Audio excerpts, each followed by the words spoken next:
புகழ இருக்கக்கூடிய நமக்கு உலகம் புகழும்படியாக இருக்கக்கூடிய நமக்கு இப்படி ஒரு ஆள் மாறாட்ட கேஸ்ல அல்லவா உள்ள போறோம் அப்படின்னு சொல்லி அந்த ஓட்டுநர் பக்கத்தில் போய் கேட்கிறார் அந்த மாணவனிடத்திலே, என்ன கேட்டாய் என்று சொல்லி. அந்த மாணவன் மீண்டும் அந்த ஐயத்தை சொல்லுகிறான். அதற்கு அந்த ஓட்டுநர் சொல்லுகிறார், ஓட்டுநர் ஐன்ஸ்டீன் சொல்லுகிறார், இந்த சந்தேகத்தை போய் நான் தீர்க்கலாமா, என்னுடைய ஓட்டுநராக வந்திருக்கிறாரே அவர் சொல்லுவார் போ என்று சொல்லி ஐன்ஸ்டீன் எழுந்து அந்த ஐயத்தை போக்கினார் என்று நான் படித்திருக்கிறேன். மாணவ செல்வங்களே, ஐன்ஸ்டீன் வாழ்க்கை குறிப்பில் அவர் எழுதிய வார்த்தையை அப்படியே சொல்லுகிறேன். உண்மையா வாய்ப்பு கிடைத்ததால் உலகம் புகழக்கூடிய ஒரு விஞ்ஞானியாக நான் வளம் வந்து கொண்டிருக்கிறேன். வாய்ப்பு கிடைக்காததால் ஓட்டுநர் என்னுடைய ஓட்டுநராகவே இருக்கிறார். இதைதான் நமது தலைமை ஆசிரியர் ஐயா அவர்கள் சொன்னார்கள், கிடைத்திருக்கக்கூடிய வாய்ப்புகளை மிக சரியாக பயன்படுத்திக் கொள்ளுங்கள் என்று சொல்லி. நல்ல தலைமையின் கீழ், நல்ல ஆசிரியரின் கீழ், நல்ல பெற்றோருக்கு மகனாக இங்கே நல்ல மாணவர்களாக வரக்கூடிய அந்த வாய்ப்பை நீங்கள் பெற்றிருக்கிறீர்கள். உங்கள் வயதில் இருக்கக்கூடியவர்கள் சிவகாசியில பாத்தீங்கன்னா தீப்பெட்டி தொழிற்சாலை தன்னுடைய வாழ்க்கையை கருக்கிக் கொண்டிருக்கிறார்கள். ஆனால் நீங்க நல்ல உயர்வை நோக்கி போக வேண்டும் என்று சொல்லி ஒவ்வொரு நாளும் உங்களை பற்றி சிந்தித்துக் கொண்டிருக்கிற தலைமை ஆசிரியர் நமக்கு கிடைத்திருக்கிறார். அதை சரியாக நாம் பயன்படுத்திக் கொள்ள வேண்டும்.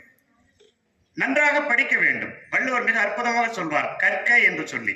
எப்படி படிக்க வேண்டும் என்றால் கசடு அற கற்க அப்படிம்பார். கசடு அற என்றால் குற்றம் இல்லாமல் படிக்க வேண்டும். நான் சமீபத்தில் ஒரு நகைச்சுவை ஒன்று படித்தேன். என்னவென்றால், ஒரு ஆங்கில வழியில் படிக்கக்கூடிய ஒரு குழந்தை 3ஆம் வகுப்பு படிக்கிறான். அவனுக்கு அந்த இங்கிலீஷ் டீச்சர் ஒரு 3 ஆங்கில வார்த்தையை ஹோம்ஒர்க்கா கொடுக்குறாங்க. நாளை வரும் பொழுது 3 ஹோம்ஒர்க் படிச்சுட்டு வரணும், எழுதிட்டு வரணும் அப்படின்னு சொல்லி ஆங்கில வார்த்தை. நான் மாலை முழுவதும் விளையாடிட்டான், சந்தோஷமா விளையாடிட்டு இருந்தான், ஜாலியா இருந்துட்டான். காலை எழுந்த உடனே அந்த இங்கிலீஷ் டீச்சர் ஞாபகம் வந்துச்சு. வேகமா அப்பா கிட்ட ஓடுறான். அப்பா எனக்கு ஒரு ஆங்கில வார்த்தையை சொல்லுங்க, எங்க மிஸ் எழுதிட்டு வர சொன்னாங்கன்னு சொல்லி. அவன் சொல்றாங்க, அந்த அப்பா சொல்றார் பேப்பர், அதனால அவர் பேப்பர் படிச்சுட்டு இருக்கார். டிஸ்டர்ப் பண்ணதுனால அந்த அப்பா நான்சென்ஸ் அப்படிங்கிறார். பையன் எழுதிக்கிட்டான் நான்சென்ஸ் அப்படின்ட்டு. வேகமா அம்மா கிட்ட போறான். அம்மா கிரிக்கெட் பார்த்துட்டு இருக்காங்க, பழைய மேட்ச் ஒண்ணு பார்த்துட்டு இருக்கப்போ அம்மாட்ட போய் கேட்கறான், அம்மா எனக்கு ஒரு ஆங்கில வார்த்தையை சொல்லுங்க அப்படின்னு சொல்லி. அவங்க கிரிக்கெட்டை பார்த்துட்டு சூப்பர் பால் அப்படிங்கிறாங்க, அதையும் எழுதிக்கிட்டான்.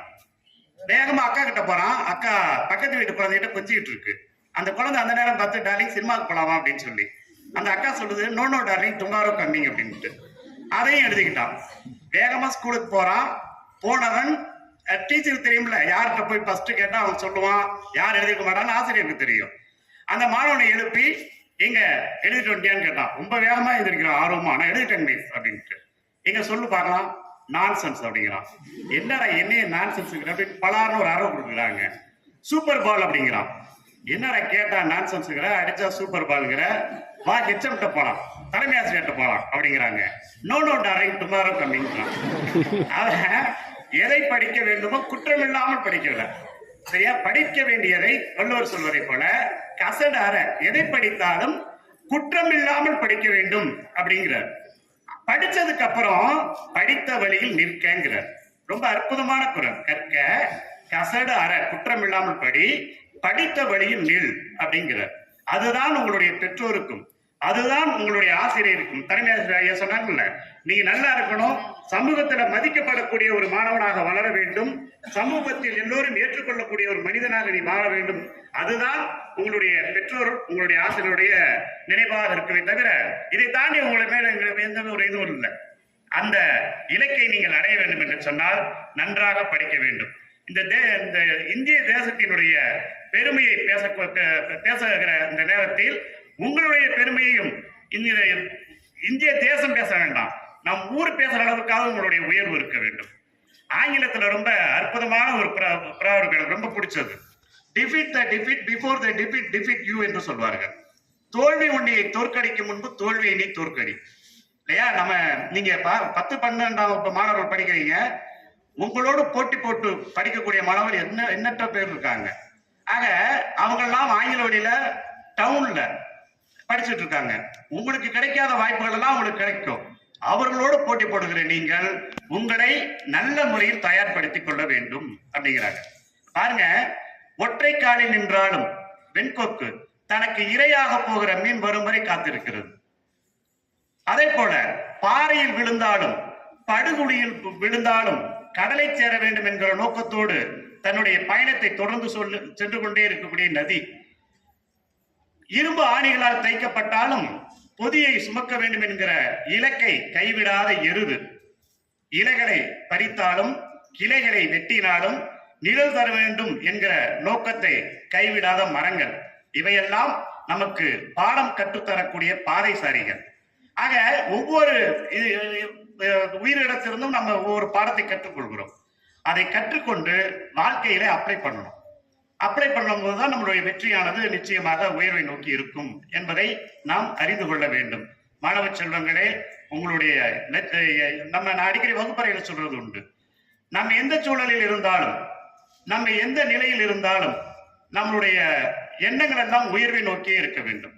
விளக்கினுடைய திரி கீழ் நோக்கி இருக்கும், அதிலிருந்து வெளிப்படுகிற தீபம் இருக்கிறதே அது மேல் நோக்கி இருக்கும்.